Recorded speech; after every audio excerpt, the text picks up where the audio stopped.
The UCC has been brought in Uttarakhand. It's being discussed and it could soon become a law. Also joining us now is Nalik Kohli, who's a senior advocate and also a member of the expert committee that recommended and drafted the law proposing to ban polygamy in the state of Assam. Thank you, Mr. Kohli, for speaking to NDTV. Sir, India was known for its litany of personal laws, with each religion following its specific regulations, specifically when it came to personal matters, marriage, inheritance, divorce, etc. Now, Uttarakhand's UCC, what does this mean for the country? Will other states also follow suit? And what does this mean for the plural character of this country, that UCC could actually become a reality? That's a good question, Masudha, because we need to understand carefully why the need for a uniform civil code as a fundamental point. So please bear in mind that in 1950, when the Constitution of India was adopted on 26 January 1950, in Chapter 4, Directive Principles of State Policy, Article 44 clearly says that the state shall endeavor to have a uniform civil code. The state is defined as either as the union or the states or union territories. Next, Article 37 makes it clear that the directive principles cannot be enforced by a court. But most people who point this out fail to recognize that within Article 37 lies a duty on the state to also include these principles in the drafting of laws. Therefore, Uniform Civil Code is a constitutional vision that existed or has existed in the Constitution from the days of its drafting to its adoption in 1950 till now. It is part of the Constitution. It's an unfulfilled vision. Therefore, there is no impediment, or there cannot be an argument that you shouldn't have a uniform civil code. Because what is good, what is in the Constitution is for the welfare of Indian citizens.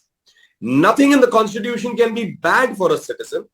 And no citizen can take an argument that I like one part of the Constitution, I will accept that, honor it, but I don't like another article and I would not like it to be implemented. So I think the confusion that is created on the subject of Uniform Civil Code primarily comes from those individuals who A, haven't read the Constitution, B, who are moving away from the constitutional mandate to a political or a personal and trying to intertwine it with a religious mandate. Right. Mr. Kohli, the bill also aims to in some ways regulate live-in relationships. In fact, it makes it obligatory for partners in a live-in relationship to register with the state. Many would say in a society like ours that's not often pro-love, young love, actually adolescent love, this could have been avoided, as it gives more power to the state and families as opposed to the individual's rights. So, Vasudha, it's an interesting question, and you pose it to me as a practicing lawyer. So I am bound also by the discipline as a lawyer, but I must point out a few things. One, a proposed bill will become an act of the assembly or will be passed by an assembly after debate or by the parliament, as the case may be, is always open to a legal challenge.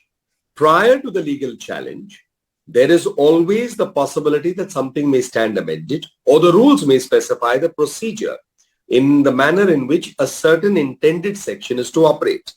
So there may be a section that may put out the vision and put out what is to happen, but the rules may subsequently be drafted to tell the mechanism and the requirements of meeting, a violation of that will lead to the section becoming applicable. Third, there is everything finally will flow from what is constitutionally permissible, and in terms of the guarantees that exist on every every guarantee that is under Part 3, or the fundamental rights of every citizen under Part 3 of the Constitution of India. So obviously, right to equality, right to life and liberty, all of this comes into that gamut. However, there are other rights also. The right to protecting life and liberty, and not the misuse of it, as often this comes up in debates relating to inter-religious marriages and the question of fraudulent conversions, coerced conversions, which are not free will. So that's one aspect also that is real, and the courts haven't come in. I was only today looking at a news item that on the issue of surrogacy, a single mother, a lady has wanted to be a surrogate mother, and the courts have said that what may apply to the Western context may not necessarily apply to the Indian context.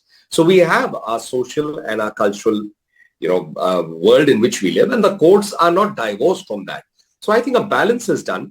With regard to live-in relationships, I think I haven't read the act or the bill, and my own guess is it flows from protecting women's rights in terms of no fraudulent or issues that may come up. It may also have to do with the fact that marriage is broadly now recognized, and perhaps it can get amended in the future, I don't know. But, there is a certain age to adulthood and then marriage. So there is perhaps the risk of an adolescent relationship culminating, say, for example, into a childbirth. That creates further rights on children, etc. So I think we should look at it from the beneficial perspective rather than from the perspective of trying to restrict. But however, in a beneficial approach also, everything is always open to evolution and under due process, even legal scrutiny. So we need to hold our horses in that sense before we arrive at a conclusion, this is it, this is good, this is bad. Till it's passed, then let us see what's the discourse. How do the rules come out, if any rules are to come? We need to hold our horses. Thank you, Mr. Kohli.